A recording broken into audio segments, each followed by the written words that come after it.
page turners, welcome back to the channel. I'm Matthew, the man with a hat who reads.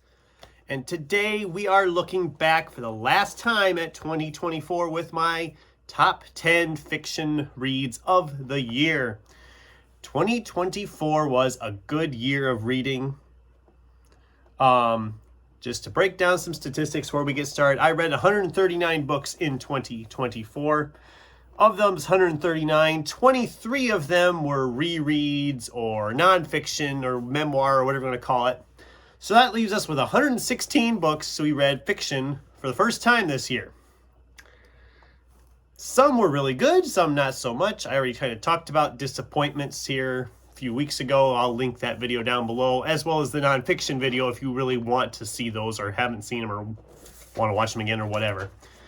But we're here to do the top 10 best books of my reading year. So we're going to start with some honorable mentions. There's 5 of them. I'm going to just go through them real fast. I've talked about a lot of these books before on the channel throughout. If you really want to know more details, you can comment down below or contact me or whatever. So we're just going to go through these really quick here. These are honorable mentions in no particular order. Actually, before we do that, what are the qualifications for the list? We should do that. For my top 10, and in this case, honorable mentions as well, I can only have 1 book per author, so I can't have like 4 or 5 Stephen King books in a list or whatever. And they can't be rereads. These have to be first-time reads in 2024. So now we can get with the honorable mentions really quickly here. Matthew Reilly's The One Impossible Labyrinth. This is the final book in his Jack West Jr. series, a series I have loved for years, but I've only just this year got to read the last 2 books. This was everything I wanted to be, action-packed from beginning to end, page-turning at its best. Fantastic conclusion of the series. If you haven't read this series, I definitely recommend checking it out. Remarkably Bright Creatures by Shelby Van Pelt. Everybody has been talking about this book in book 2 over the last year and a half and how great it is. They're right. It's a 5-star read. It's fantastic. The only reason it didn't make my top 10 is because I don't know that it's one I ever really need to revisit again. It's beautifully written about this cleaning lady of an aquarium and the octopus named Marcellus that she befriends. The Inheritance Games from Jennifer Lynn Barnes. This was a young adult mystery-esque type story. First of a trilogy, which has since expanded into sequels and spin-offs. I'm actually reading one of those books now. Avery just inherited a bunch of money from this guy. She doesn't know who he was, and now she must come to grips with this multi-billion-dollar inheritance she has received. Meanwhile, the grandsons of this person who gave the money to her are wondering what's going on and trying to help her solve the mystery. Fun time, page turning all the way through. Loved this trilogy. They were all 5 stars, but as is usually the case, book 1 was the best. Brandon Sanderson's The Well of Ascension. This is the 2nd book in his Mistborn trilogy. I really loved Mistborn and was excited to read books 2 and 3 this year. They were both 5 stars for me. Book 2 was just slightly better. I was not a huge fan of how book 3's ending came to be. Definitely worth reading this series. I know everybody right now is talking about Wind and Truth from Brandon Sanderson, but I haven't read those yet. Those are too big for me even. And finally, Travis Baldry's Bookshops and Bone Dust. This is a prequel to last year's Legends and Lattes, which was in my top 10 last year. I really liked this one as well, kind of showing us where Viv, our orc character, is before she opens that coffee shop. And it's a book about bookstores and reading and all that, so you know those have a soft place in my heart. So now let's go into the top 10. And these were all 5-star books, by the way, if you were wondering. Number 10, T.J. Klune's Somewhere Beyond the Sea. This is a sequel to The House in the Cerulean Sea, a book that was my top book for the year back when it came out. This is the sequel. It's still really good. It was good getting back in with all these characters and in this setting. It was great getting back into all of that. But like I said in my wrap-up, something just seemed to be missing about it. Something seemed to be off. it just didn't feel like we necessarily needed a sequel. I don't know what else to really say about it. It was still really good. I mean, it's great, but it just kind of felt like we're coming back to the well, as it were. That's what it felt like to me. I know that's probably not the case, but that's just what it felt like, in my opinion.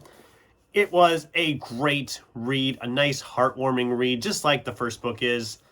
I should go into more detail about it, but sometimes it's best with these books just to go in blind, and I'm not going to spoil anything, but both of them are really good books. First one is better, obviously, but this was a good book, even if it didn't necessarily feel like it needed to exist.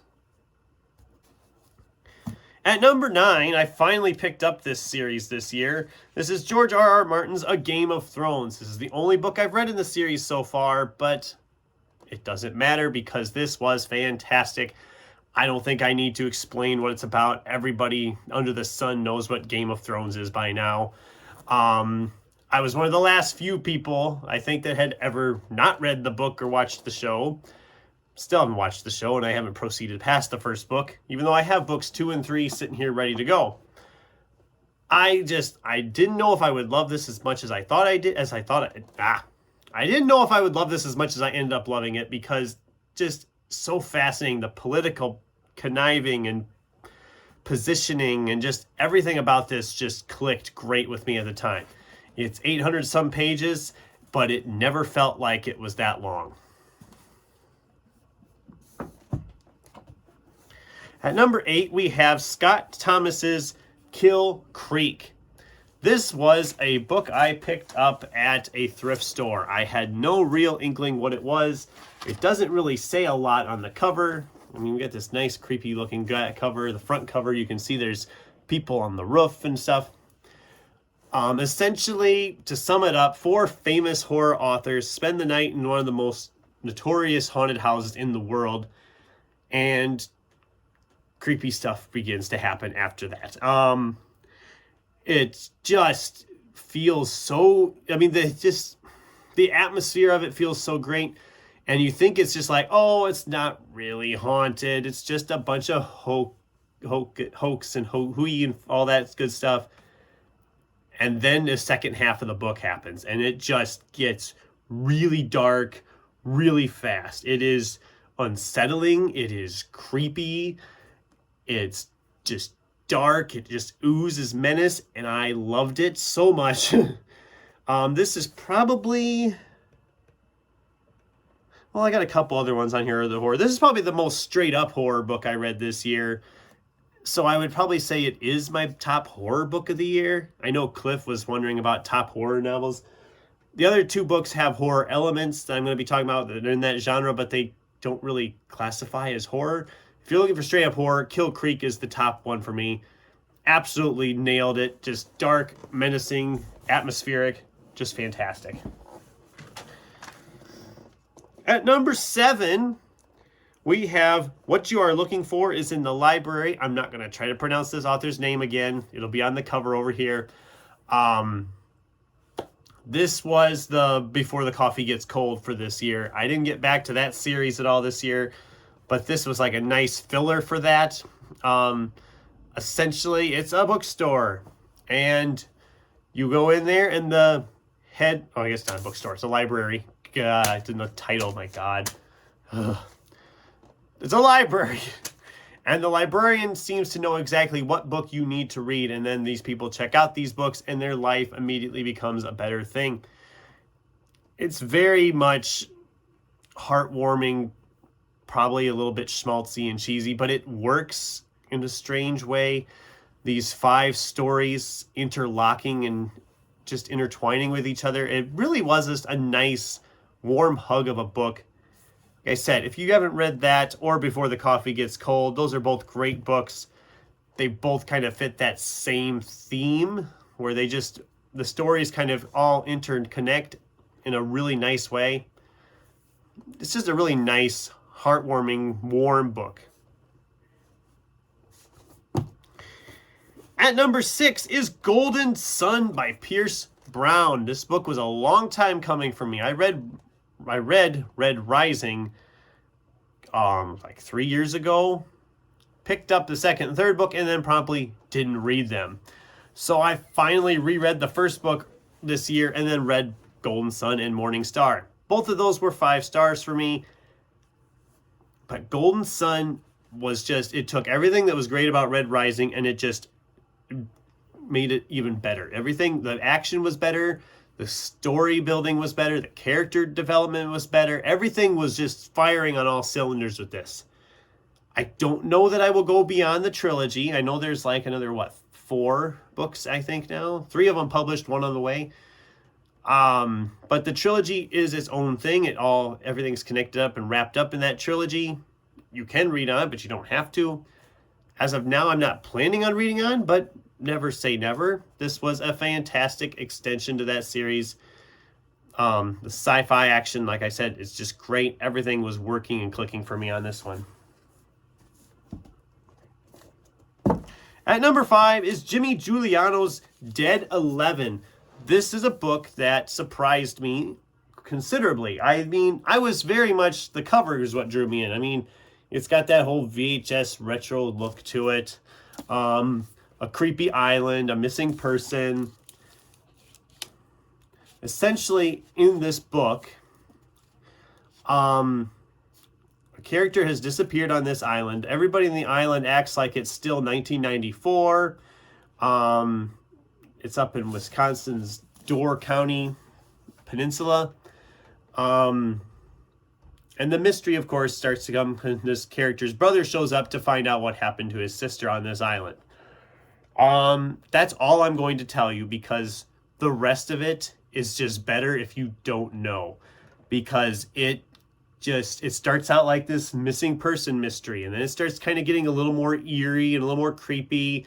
Starts throwing some serious horror elements at us towards the end. The last third absolutely was incredible. I loved this book so much.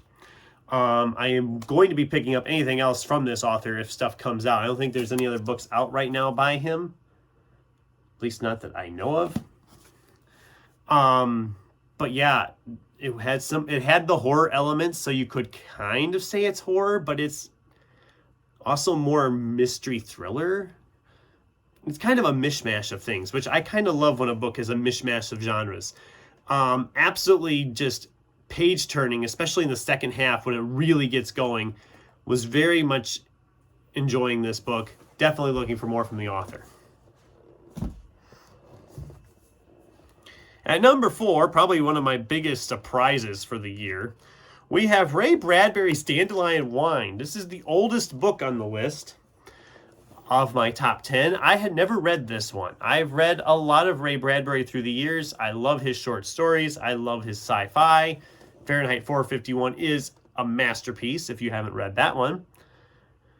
But Dandelion Wine, when I read the synopsis a couple years ago, I was just like, I don't know. It's kind of a memoir of him growing up in 1928 as a boy. I don't know that that's my thing, but I found this copy, which is a really nice retro copy. I mean, look at the back. There's nothing on the back cover. For $1 at an antique mall. And I thought, for $1, I'll pick it up. And then I thought, well, it's kind of a modest boy's summer. I'll read it in the middle of summer. I read this the first part of July. This is how I spent my 4th of July, guys. I was watching the parade over in Garnaville, for those of you who know.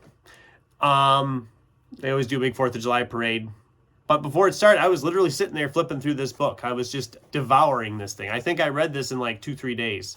It's not very long, but I was so invested with this. I thought this was just fantastic. Very much a summertime read. Feels like summer from page 1 to the end. Absolutely adored this book and didn't expect it, which made it all the better. It was just so it just feels like summer. You just could feel this. Reading this now would probably be even better because it's so freaking cold outside. This is like the essential summertime read. Definitely read this one if you haven't. It was phenomenal. Okay, we're up to the top 3. The top three was really hard for me to determine which ones to go where, because all three of these three were all at one point in consideration for that top spot. It took a lot for me to figure this out, but I think I have it down to where I need it to be. So at number 3, we have Cameron Johnston's The Maleficent Seven. I've talked about this book a few times. This book was just an absolute blast. It's like the Magnificent Seven movie, if you know the plot of the movie, only we changed it up. We have this dark enchantress, and she calls up all her generals, a vampire, an orc chieftain, a necromancer, a twisted alchemist, a pirate queen, a war god, and they are going to take down this army of light. And it is just an absolute fun time. It's brutally violent. It's action-packed. It's just so good. And I'm so excited to pick up more from Cameron Johnston. I know he has a new one that just came out here a few months ago that's like fairy tale version of Die Hard, only with a castle and a princess or something. So I'm very much intrigued by that one. I haven't got it yet, but it is one I'm looking forward to picking up for this year, because this just rocked. This book was just amazing. And I mean, look at that cover. I mean, the publishers at Angry Robot, they always make these great covers, and this cover was just fantastic, and it goes with a fantastic book. So definitely worthy of that top number 3 spot. At number 2, Juno Black's Shady Hollow. This was my favorite new series of the year. I read the first 2 books spread into the year, one in March, which was this one, and then the second one was in November, I believe. Essentially, this is a murder mystery with animals. The animals all kind of live in their own little town. It's very much a cozy mystery, a murder mystery character. Our reporter character, a main character, is this fox named Vera Vixen, as you can see on the cover. And she's going to solve the murder mystery of this whole town. And then, of course, the second one has a similar murder mystery. I just ate this book up, loved it so much, and the cover art on these is just fantastic. It was just so cute, so fun, nice little cozy mystery. I have book 3 already lined up for this year to read in March. Can't wait to tackle another one of these, and maybe the rest of the series. Definitely check out this series if you haven't already. This was number 2. Finally, at number 1, those of you who've been watching the channel all year, do you know what my number 1 pick is? Because I wouldn't have never guessed at the beginning of the year that my number 1 book for the year would be Craig DeLuey's One of Us. This book just came out of nowhere for me. I was at Half Price Books back this summer. Might have been when I filmed my road trip video where I filmed in the store. I don't even remember anymore for sure, but I was wandering around looking for stuff, and I seen the book like this on the shelf, One of Us, and this weird looking animal headed character on the side, and I thought, what is that?